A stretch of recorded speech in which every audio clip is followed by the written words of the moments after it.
இன்னைக்கு நம்ம வீடியோவில் ரொம்பவே டேஸ்டியான புட்டிங் எப்படி செய்கிறதுன்னு பார்க்க போகிறோம். வீட்டில் இருக்கக்கூடிய ஒரு சில பொருட்கள் மட்டுமே இருந்தால் போதும், ரொம்பவே ஈஸியாக அந்த புட்டிங் பண்ணிடலாம். ஹலோ ஃப்ரெண்ட்ஸ், வெல்கம் டு சமையல் டிலேட். வீடியோக்குள்ளே போகிறதுக்கு முன்னால் நீங்கள் இன்னும் சமையல் டிலேட் சேனலை சப்ஸ்கிரைப் பண்ணலைன்னா மறக்காமல் சப்ஸ்கிரைப் பண்ணுங்கள்.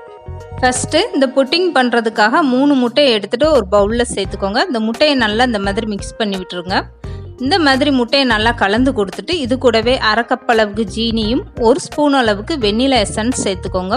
உங்ககிட்ட வெண்ணிலா எசன்ஸ் இல்லைன்னா பைனாப்பிள் எசன்ஸ் இருந்தால் சேர்த்துக்கோங்க. அப்படி இல்லைன்னா கொஞ்சமாக ஏலக்காய் தூள் சேர்த்துட்டு இந்த அளவுக்கு நல்லா மிக்ஸ் பண்ணி விட்டுருங்க.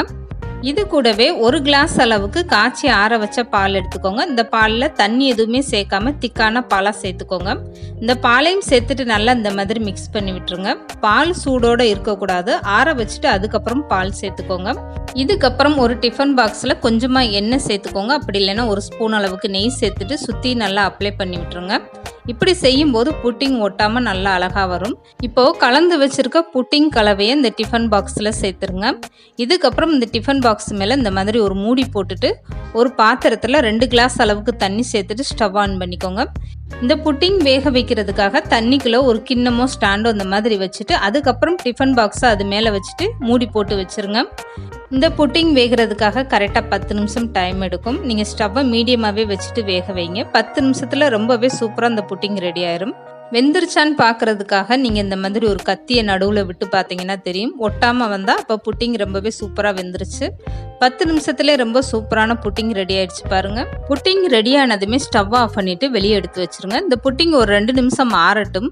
அதுக்கப்புறமா கத்தியை வச்சு இந்த மாதிரி சுற்றி நல்லா எடுத்து விடுங்க. அப்போ புட்டிங் உங்களுக்கு ஒட்டாமல் அழகாகவே வரும். இப்போ கத்தியை வச்சு இந்த மாதிரி நல்லா சுற்றி எடுத்து விட்டாச்சு. இதுக்கப்புறமா டிஃபன் பாக்ஸ் மேலே ஒரு மூடியை வச்சு குப்பரை கமத்திக்கோங்க. அதுக்கப்புறம் டிஃபன் பாக்ஸை கமத்தி விட்டிங்கன்னா போதும், புட்டிங் கொஞ்சம் கூட பாத்திரத்தில் ஒட்டாமல் ரொம்பவே அழகாக வந்துடும். இப்போ ரொம்பவே சூப்பராக நம்மளுடைய புட்டிங் ரெடி ஆகிடுச்சு பாருங்கள். பார்க்கும்போது எவ்வளோ ஒரு அழகாக இருக்குன்னு. இதோடைய டேஸ்ட்டு அவ்வளோ ஒரு அருமையாக இருந்துச்சு. கண்டிப்பாக நீங்களும் உங்கள் வீட்டில் ட்ரை பண்ணி பாருங்கள். வீட்டில் இருக்கக்கூடிய ஒரு சில பொருட்கள் மட்டுமே இருந்தால் போதுங்க, ரொம்பவே டேஸ்டியான இந்த புட்டிங்கை நீங்களும் உங்கள் வீட்டில் செய்யலாம். இந்த வீடியோ பிடிச்சிருந்தா லைக் பண்ணுங்கள், ஷேர் பண்ணுங்கள், மறக்காமல் சமையல் டிலேட் சேனலை சப்ஸ்கிரைப் பண்ணுங்கள்.